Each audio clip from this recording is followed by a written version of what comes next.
voices. I wrote it, I drew it. You got. I was a model for it. And the rest of the panel is right outside. Credit for everything.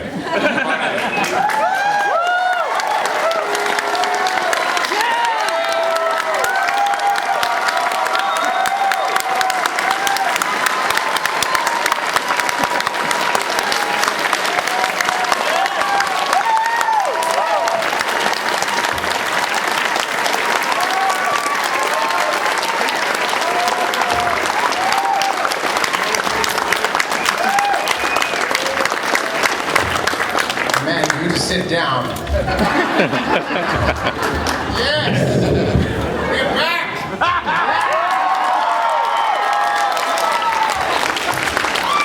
Thank you all for coming to the Simpsons panel. This is... I thought this was Saw 3. No, this is the Rob Zombie killer rip off your guts thing. No. Thank you so much. This is such a pleasure, and I don't know why I'm speaking, but I felt compelled to. I cannot tell you how... That's a surprise, Rob, that you would feel compelled to speak. Yeah, because anybody would take a lovely Saturday and spend it here. But this is such a huge, huge thrill for all of us, and finally now people can stop asking me, when the hell are those things going to come out on DVD?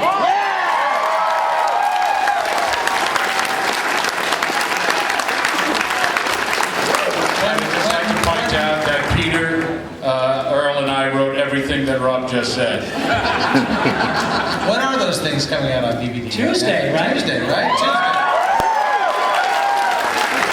What are we doing here? We should all get in line like the Star Wars guys and get dressed up in wacko yakko and dot suits and sit on the curb for a few minutes. What do you say? Don't you think I haven't done that? So what are you going to do tonight, Pinky? Same thing. No, you're supposed to... Oh, no, I'm supposed to ask that. You tell you what, do me a favor. Ask me. Triggered up, aren't you, bro? It's too early. Slow down. That's bizarre. Can somebody drank the bone water? You're supposed to ask me. You're supposed to ask me. Are you pondering what I'm pondering? So go Are you ahead. pondering what I'm pondering? I think so, right? But why would anybody want to Pierce Brosnan?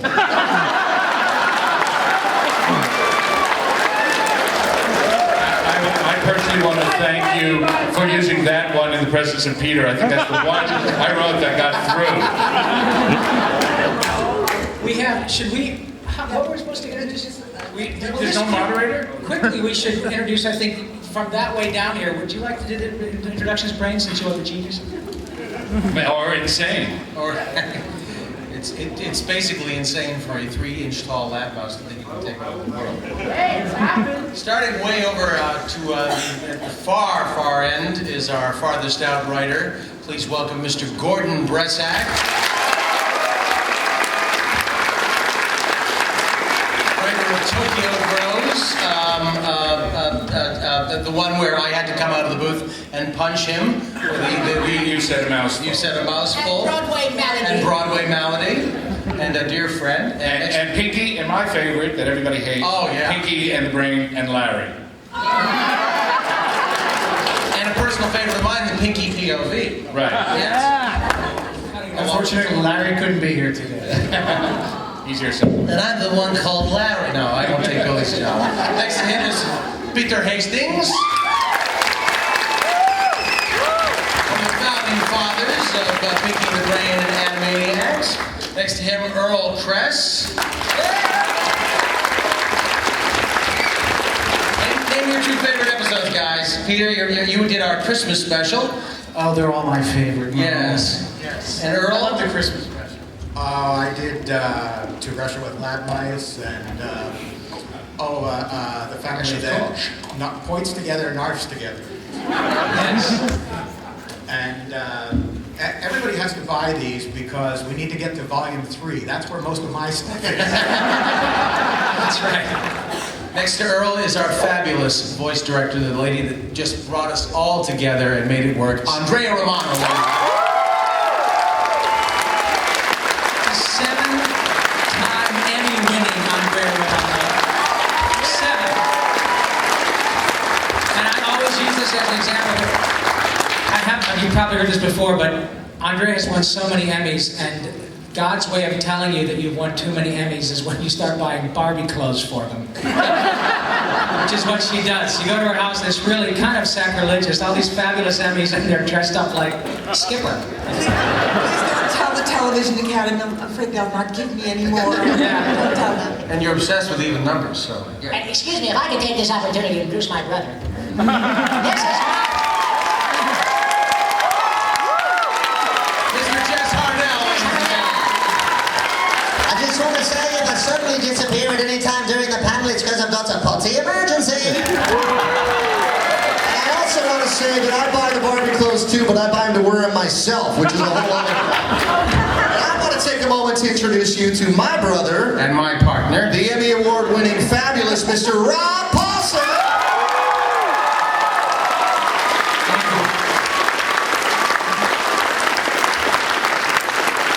I'm Maurice, and I'm an alcoholic. Wrong meeting, Maurice. So at this present, we're supposed to watch a video, right? You guys want to watch some TV with us? no, just get on your jammies with the feet in them and your bowl of cereal and feast your eyes upon the screen. Do we have it?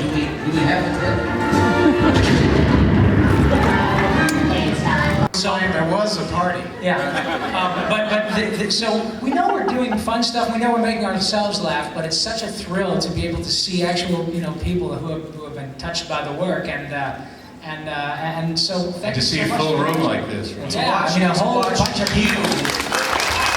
Thank you. Thank you so much.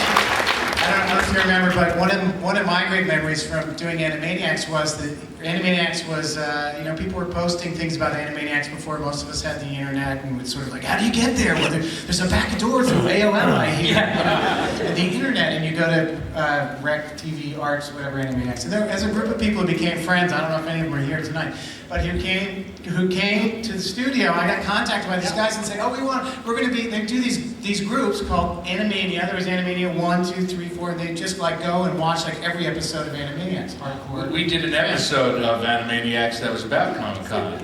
And about people who collect insane, ridiculous facts. Please get a life foundation. But I gotta tell you, we got this group of people, and they were all coming to Los Angeles. I said, we should come to the studio. So they all came to the studio and met all of us, and actually showed them. That was like the premiere of that cartoon, Please Get a Life Foundation, where I used information that they had collected and gathered into this gigantic document, the Cultural Reference Guide for Animaniacs. All the mistakes, every possible thing, and it's still available, the Cultural Reference Guide for Animaniacs, and which is out there, which is insane. It's very fun, but it was really to get to share that with the people who are loving the show. But I have something that I have to do, Rob. I wanted to do this earlier to get it out of the way. You know what I'm talking about. You know what I'm asking you for. Rob Paulson, will you please sing The Nations of the World?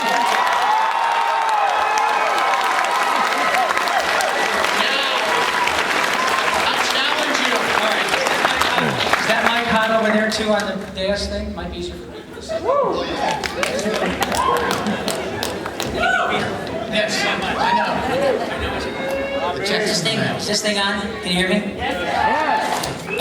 Cutting out. I was trying to do that with a new engineer at a job, like some kid who's just out of recording engineer school. Is your level okay, Mr. Paulson? Yeah, working fine, but I don't know if you ever happens our two networks, so you might want for a job. It's my ass because you know the hell you're dealing with. Anyway, thank you for that, Peter. And it goes something like this.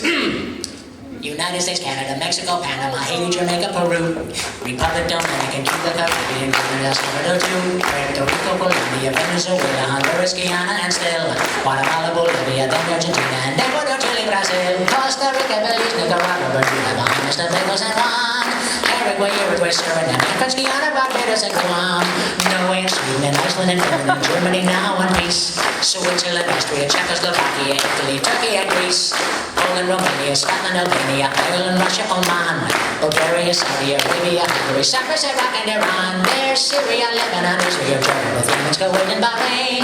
The Netherlands, Luxembourg, Belgium, and Portugal, France, and then Denmark and Spain.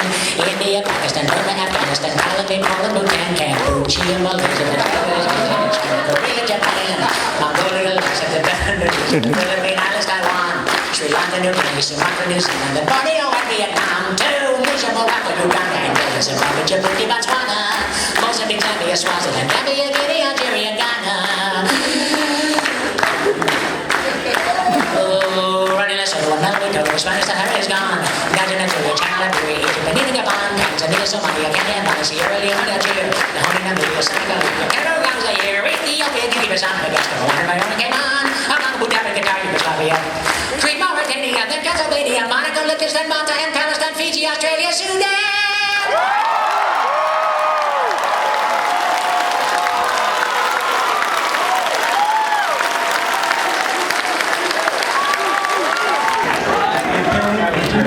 Did you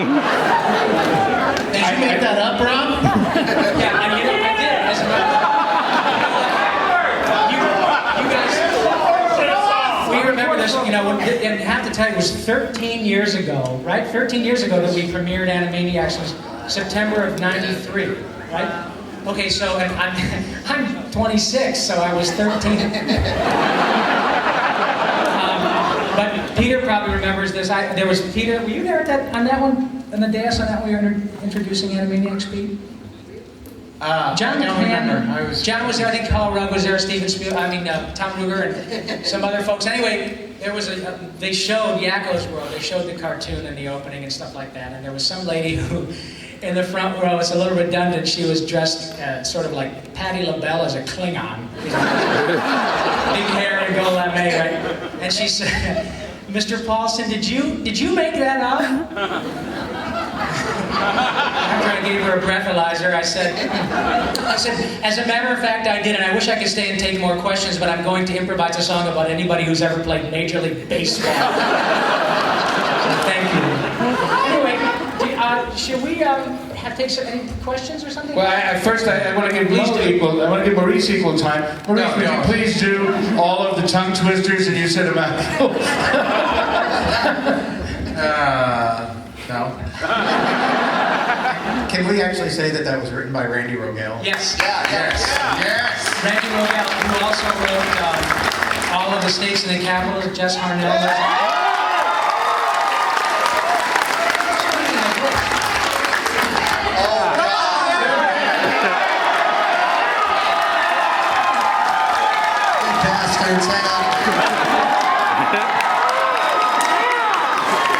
It's so hard to get Jess to sing. Now, first of all, I gotta say that unlike my more talented brother, I'm using lyrics because I'm not that intelligent. So just so you know. It makes you human. Yes, indeed. It humanizes me. Second of all, I want to say that I love Comic-Con because it's the only place you can come and see hot chicks painted blue. That amazes me.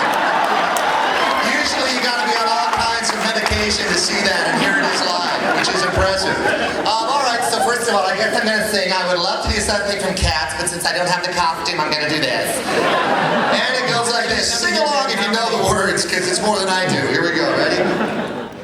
Baton Rouge, Louisiana, Indianapolis, Indiana, and Columbus is the capital of Ohio. There's Montgomery, Alabama, south of Helena, Montana, then there's Denver, Colorado, and the Boise, Idaho. Texas has Austin, then we go to Massachusetts, Boston, Albany, New York, Tallahassee, Florida, and Washington, D.C., Santa Fe, New Mexico, and Nashville, Tennessee. Elvis used to hang out there a lot, you know. Trenton's in New Jersey, down to Jefferson, Missouri. You've got Richmond in Virginia, South Dakota has Vienna, Harrisburg's in Pennsylvania, and Augusta's up in Maine. And here is Providence, Rhode Island, next to Dover, Delaware. Concord, New Hampshire, just up where Jones, to Montpelier, which is up in Vermont.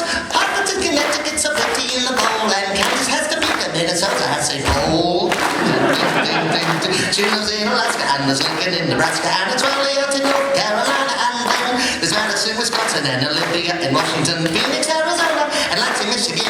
Here's Honolulu, Hawaii's a joy. Jackson, Mississippi, Springfield, Illinois, South Carolina with Columbia on the way, and Annapolis in Maryland on Chesapeake Bay. They have wonderful clam chowder.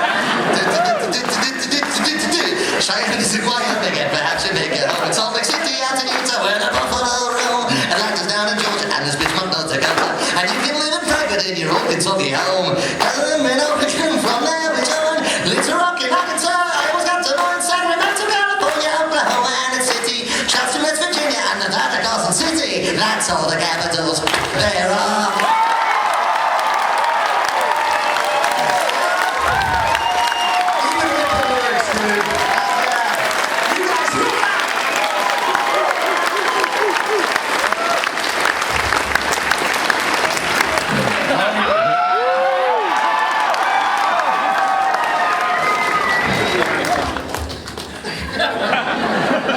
By the way, we need absolute silence for this, please.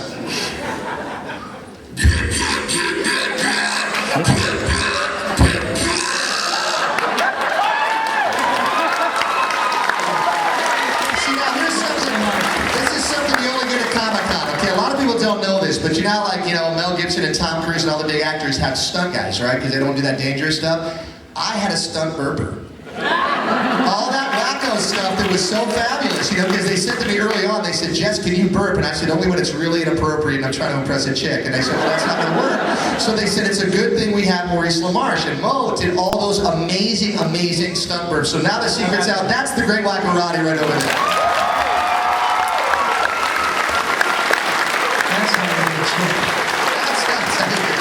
That's how you get a chick. That's why I'm not married to that.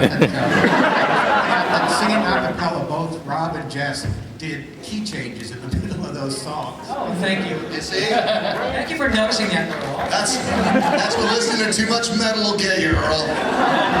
So I have some picking the brain trivia.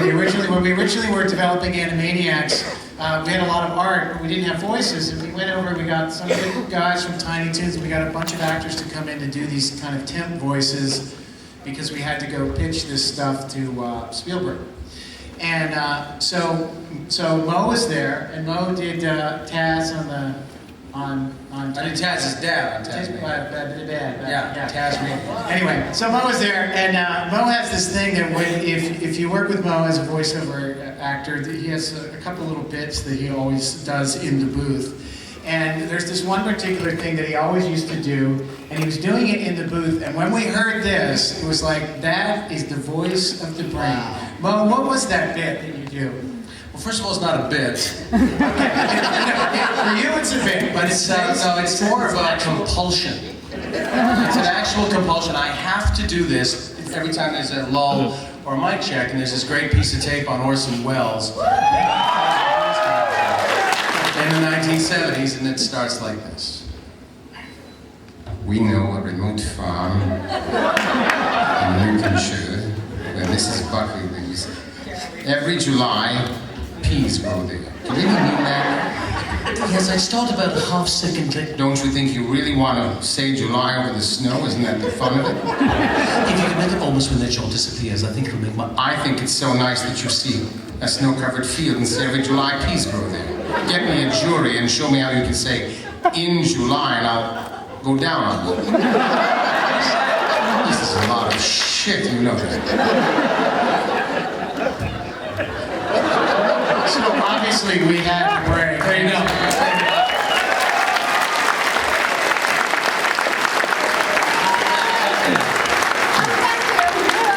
If you guys will indulge me, I have a quick funny story, and I know that these guys have all heard it, but if you haven't, it's pretty funny. When Animaniacs first came out, like I said, I was new to doing voiceover, basically, which was good because I didn't know enough to be intimidated by names like Rob Paulson and Maurice LaMarche. Well, he just also gotten out of prison. Yeah, that didn't hurt either. But I didn't know how great these people were, and I just thought, oh, this is a very sweet lady, and these guys are funny, and he keeps talking like Orson Welles, and this is a good job, So I'm all happy about it. Well, Animaniacs hit was this big hit show, and I went to take my mom for a holiday. I took her to Disney World one year, right? Because she lost somebody in her family, so I took her to Disney World to kind of get her mind off of things. And we're down there, and all these people have Animaniacs gear on. And one of the coolest things about being a voiceover guy is it's kind of like being Batman, because you can be standing next to somebody in line someplace, and they're wearing a t-shirt, with your character on it, they have no idea it's you, which is very cool. So I'm standing there in line at Disneyland, and my mom keeps saying, oh, go tell them you're on the show, because everybody has their stuff. And I'm like, no, I don't want to walk over and go, hey, I'm on your shirt, how are you? It doesn't really work like that. So finally we're in this one line, and it's really walking, it's hot, and there's this little boy, and he's really cute, he's like 10 or 11. He's standing like 3 feet away from me, he's got the Animaniacs shirt, right? And he looks just like the kid on the Life cereal commercial or something. So, you know, so my mom goes, oh, you have to tell him, it'll make his day, you know? And I'm like, oh, God, you know? So I go to this little dude, and I go, hey, how you doing, you know? And he gives me this look, okay, it's just like, right? And he gives like a hate, dude, like, you know, and he's like, fine, why? And I go, well, you know, you like Animaniacs, right? And he goes, yeah. And I go, well, it's funny, I go, who's your favorite one, you know? And he goes, Wacko. And I go, well, that's odd because, you know, I do his voice, you know? And this kid stares at me for like 5 seconds, and then he goes, so I do it too. So now it's like I'm digging this hole that's getting progressively deeper and deeper with this little prick, you know? And I'm like, no, bro. I said, I actually do it on the show. And he goes, oh, yeah, sure you do. Right? And I go, no, I do, you know? And he goes, they do that in California. Right? And before I even knew what I was doing, I took out my driver's license. Okay? And I show it to him, and I go, look, see, California. And he goes, literally, he looks at me, he goes, oh. He goes, you live in California, you must be on the show. So now, you know, so I look at him again, and I'm like, no, dude, for real, I really do. I go, wait, look at this. And I had this business card at the time, because I was so excited about having the show. And it had a picture of me with Wacko on the business card, which was really lame, and I wouldn't do it now, but at the time it was cool. So I go, look, dude, look, right there. And he goes, oh, wait a minute, you got a picture of him. You gotta be the guy who does the voice, right? So I'm like, you know, and I'm thinking, I can't beat him up because he's only like 9. So I'm torn because I really wanted to, but I knew I couldn't. And I'm like, well, I go, what will it take to convince you that I do his voice, you know? And he goes, let me hear you do it. Right? Suddenly I'm auditioning now. Okay? So I look at him and you guys, seriously, if you knew me, I don't really get nervous. And I was nervous now. Right? So I'm like, well, now I'm all like self-conscious about it. And he goes, you know what? Never mind. And I go, okay, wait a minute. Boy, it sure is great to be here at Disney World, wouldn't you? Right? And he looks at me and he goes, you don't even sound like it. Right? So now I'm totally upset. And my mom is all embarrassed and she's trying to get out of the line, you know, because she doesn't want to be seen with me for beating up this kid, right? And I go, well, let me hear you do it. And he goes, oh, this is fabulous, or whatever he said. And I look at him, we have like this little standoff, and he won because I go, yeah, I guess you do it better than me. That was it. So that was my first exposure to voiceover. True story.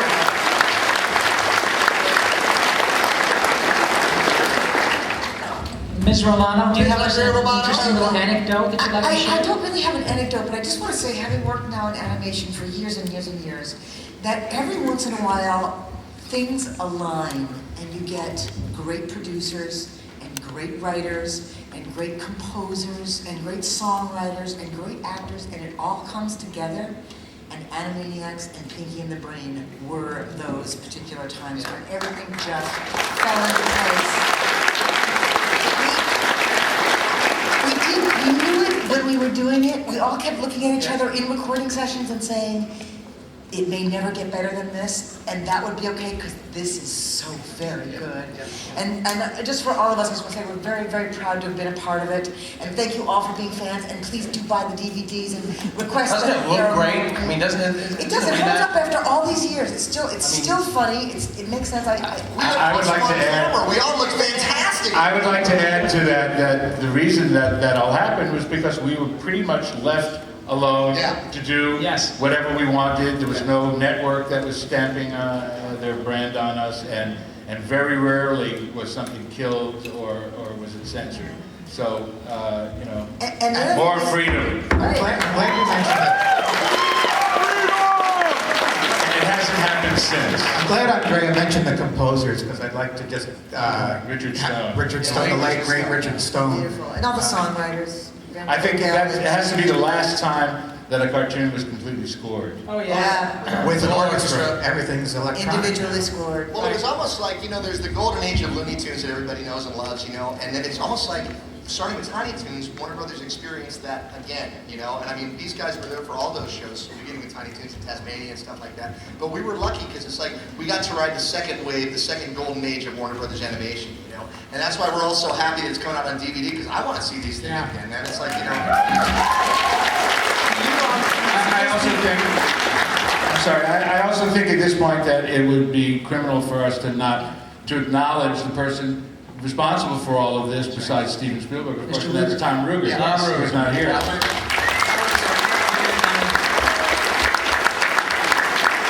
Thank you, Tom. Tom's standing out in the hall. Oh yeah, I was going to say we've got a few more minutes. Why don't we take some questions? There are microphones in the Yeah. aisle. Then we can hear you. That way we can hear you. Doesn't this print look great though? I mean, haven't they done a fabulous job on the remaster? Mo looks so handsome in this. Yeah, I always think it's the best idea to pick the fattest member of the cast to be the host. But anyway. Yes, what can we do for you? Well, first I'd like to congratulate Mo on his excellent Hitchcock shot during those extras. Thank you. When I take over the world, I will kill you. I like how you change your voice and you make it sound like other people. Now this, and my real question is that I've heard, you know, you guys talk about the various origins of certain voices, but I don't think I've heard, or I don't know if it's been mentioned anywhere else. Rob, where did you come up with scratch and sniff? Oh, well, Peter Sellers was dead. So honestly, the truth is that I was a big fan growing up of the Goons and, you know, Peter Sellers, Spike Milligan, Harry Seacombe, and the Pythons and all that. And so one of my probably top 2 or 3 movies of all time is Dr. Strangelove. And so I pretty much stole, you know, because if you see that bit that he does, I pretty much stole it from that. We've stolen lots of voices. As a matter of fact, a very quick story. Years ago, I had the privilege of working with Pat Buttram before he passed away. And I had told him I walked into the studio and I saw him in the lobby of LA Studios, which is a place we all work quite frequently. And I said, Mr. Buttram, it's a pleasure to meet you. But I have to tell you, I've been stealing your voice. He said, well, that's all right, son. I ain't using it. And then, because he had a little bit of a randy side, he was an older comedian, I said, and he was probably 87 years old. And I said, you look great. How are you doing? He said, man, I'm great. I just met me a $5 hooker who validates. So, to answer your question, I basically stole that from all of the Peter Sellers things that I loved, and thank you for noticing. I appreciate that. This question is for Andrea. Did you have a preconceived idea of how the main vocals were supposed to sound, or is that all up to you? You just kind of find it on your own? With the exception of having heard Mo, are you talking about Animaniacs or Pinky and the Brain? Either. Because Animaniacs really came first, and then Pinky and the Brain was a spin-off from that. And no, actually, what we did know, however, were that there were certain actors that we knew we wanted to be on the series. For example, we knew we wanted Rob Paulsen on the series. And just to give you all a little insight into the casting process, we submitted to Mr. Spielberg 5 different versions of voices of Yakko. 3 of them were Rob Paulsen. Because we really knew we wanted Rob on the show. And they were all. And the other 2 were Pat Buttram. In that way, we did, and also, we knew we wanted Tress MacNeille. And by the way, Tress MacNeille really wish she could have been here today, the voice of Doc. She,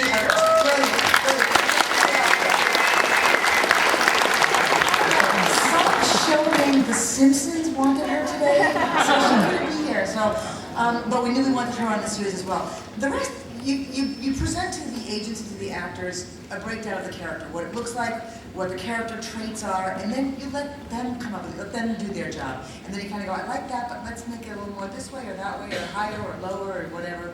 And so, other than that, I don't think, and the brain, we knew we wanted to know the brain. It was just an egotistical mouse that was taking over the world.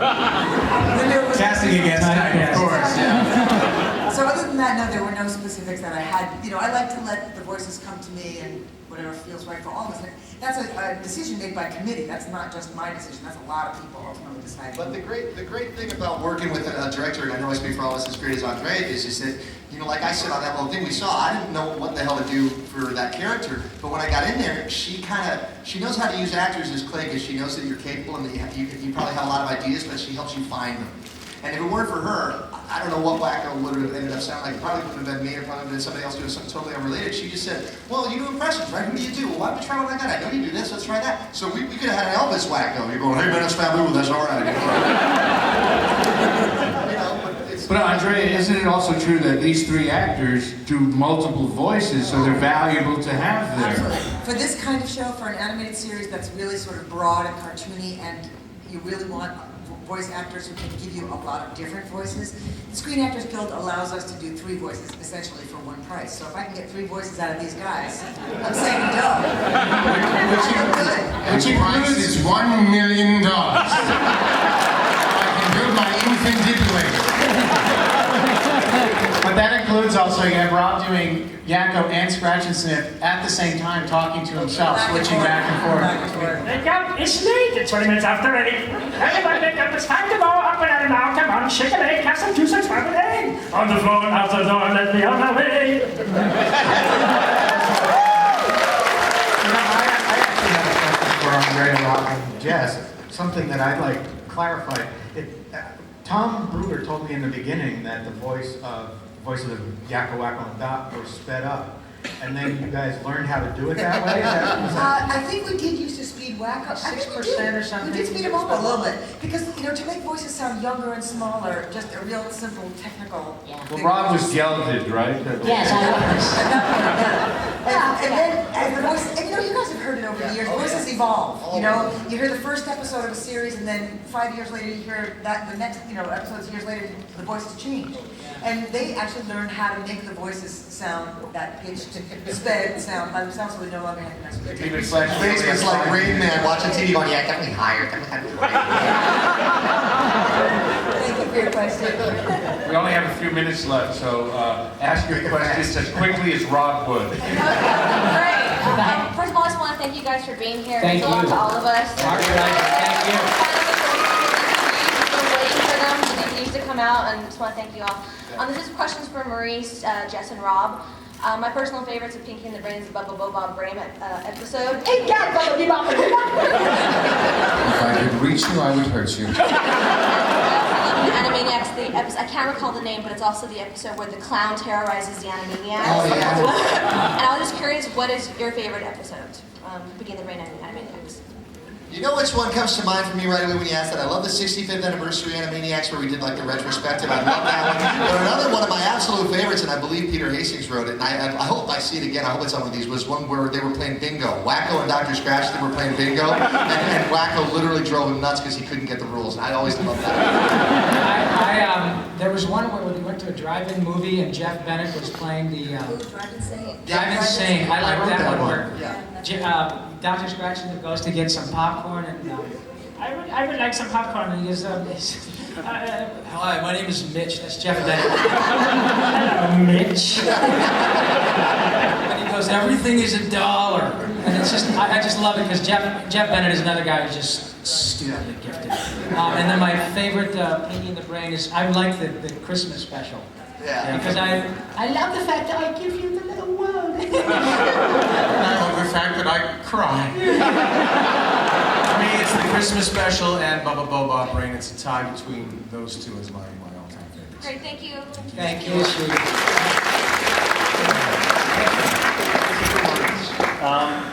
Sorry. You did a variation of the Orson Welles sketch on The Critic. Do you think you could perform that? Oh, yeah, you mean that. Rosebud frozen peas.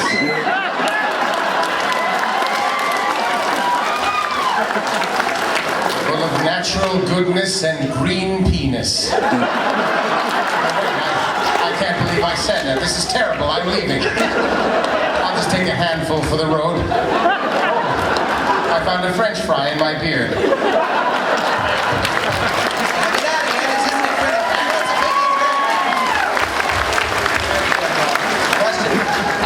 To thank you for finally releasing Animaniacs and Pinky and the Brain on DVD. And I would like to know if there are any plans in the works to release Freakazoid on DVD. I don't know anything about it, but write a letter, send an email, request it. Probably I'd love to see more of those. Yeah, as good as well as this thing does. If you guys buy this thing, they'll go, hey, maybe we'll go into the Warner Brothers vault and release all the other stuff that came from that great period where everything lined up. So write letters and buy our DVD. And I have one more question for Paulson. Yes. Are you pondering what I'm pondering? What is your name, sir? Daniel. I think so, Daniel, but if Jimmy Crowd's calling and nobody cares, why does he keep doing it? You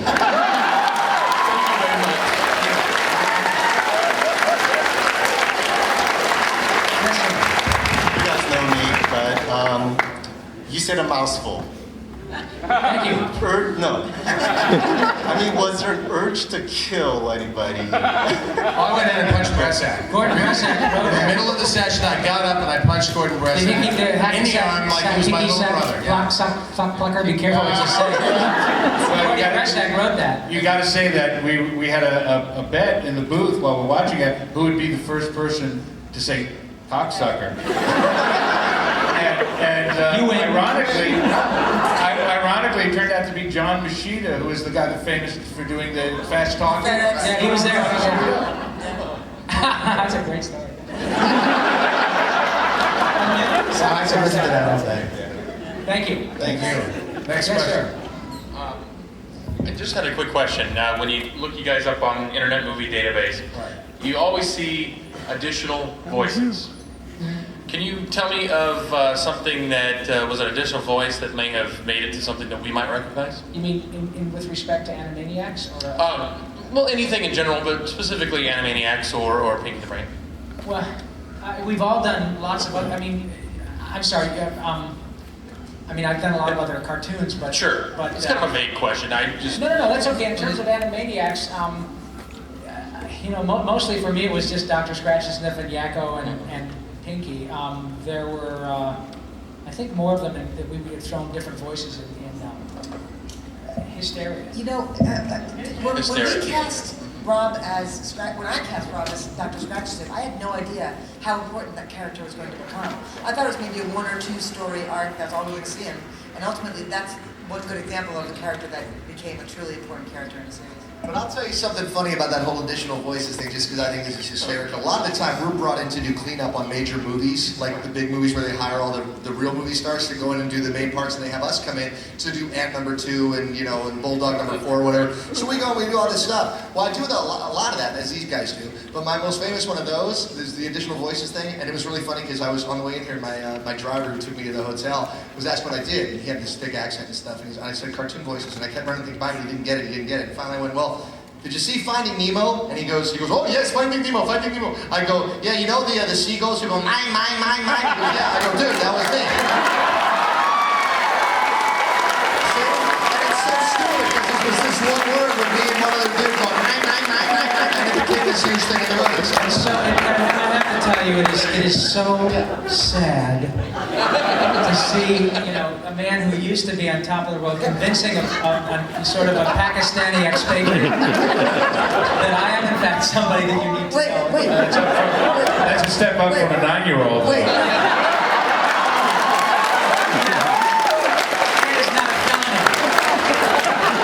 We're the greatest writers in the world, don't we? Thank you again. You had a driver? It was a cab, I paid him. My first real exposure that there was a world behind voice acting was Comic Book the movie. Oh, yeah. You all did that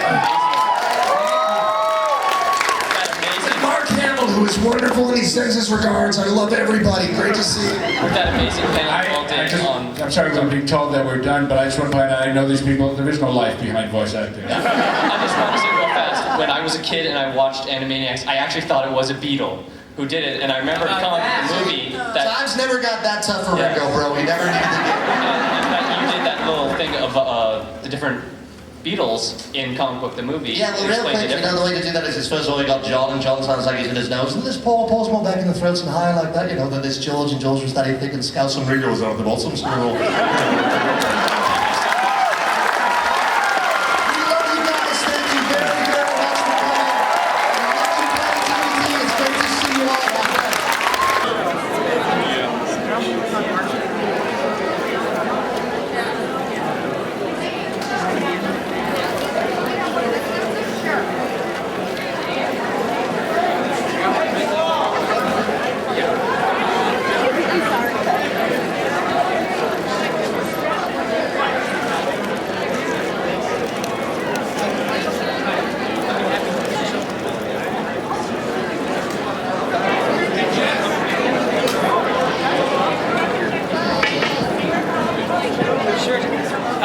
this thing? It's not on now, for real. Oh, it is. How do we get? I would love to announce. Hold on. Yeah. Wow. No, it's not. Hey, how you doing? Check one of the other mics. Check one of the other mics. I see you, sweetie. Oh, okay. Melissa, signal. Yeah, I just wanted to make.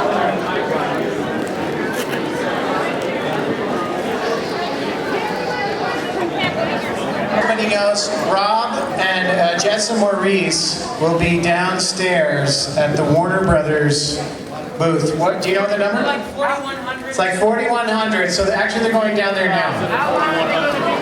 I don't know. So hurry. You know, wonderful, insane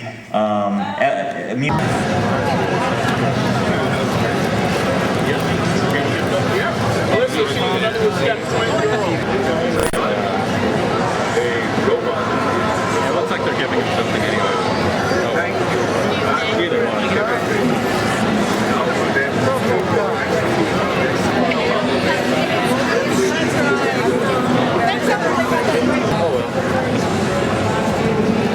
Hey, Brandon, you want to go to the Yu-Gi-Oh booth over there? I so will play you a joke. Wait, can you buy me a deck first? Because I don't know how to play. Part of them or no? Ghostbusters Party? Just hold it down, man. Part of their, I've run into them already. For that Dark Elf or whatever. Yeah, the Dark Elf. Turn on World of Warcraft. This is kind of like waiting for a roller coaster. Like 2 minutes. You're in line and then you get to see the excitement for about 30 seconds. Last year I met the voice actor. Okay, there's a ton of people over there trying to take pictures of the voice actors for Animaniacs. Which one will let you? I'll let you watch. Oh, okay, yeah, they're giving out. They're giving out these big pieces of paper here with them. Hi, how are you? Okay, that's fine. Oh, I don't need this. Well, you get a picture. Yeah, I was on the critic. Take a picture with well. That critic. I gave it my #1 rating. 2.5 stars.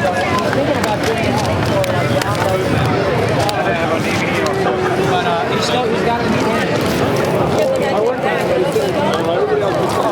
You work on that's Kirk, yeah. Hi, Mo. Hey. Hey, my girlfriend is Film to Edit. It's Erica. Film to Edit. Film to Edit, yeah. Yes, sure. Yeah. Hi, Erica. How you doing? Yeah, she lives in. Excellent. How you doing, Erica? Good to see you. That's awesome. Film to Edit. I do remember our email exchange. That's Hope correct. you're well. Hope you're good. See you later, darling. This is like a moment. Thank you. Hey. Ooh, thanks. Can you guys do something for me? Can you guys do this for a radio program I'm doing? There we go. It's basically like, you know, make something up and then roll. This is The Brain And Piggy. and you're listening to Mondo Amplificado, which must be Yiddish. I think you're right, Pinky. Thank you. It happens at the worst possible time. I know it. I'll tell you that. Thanks, bro. I think it probably will.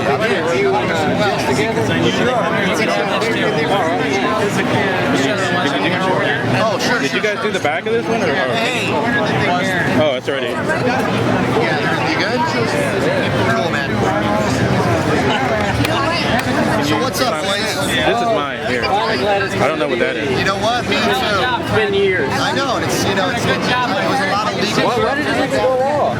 So how do you feel about this cartoon being so popular even after 13 years? You'll be the voice again, right? Oh, I think it's somebody else on the team. We knew that we were doing something good when we were doing it, so I like the way you're thinking. I'm not surprised. That's happening. It's held up. Right. Cheers, guys. It's Comic Con thing. We knew anybody was going to show up. Look at this, right? Exactly. Amazing. I think that's Hi. Over writers, right? Yeah. Yes? Hey, Rob. I'm moving for you. Thanks. Thank you. Right there.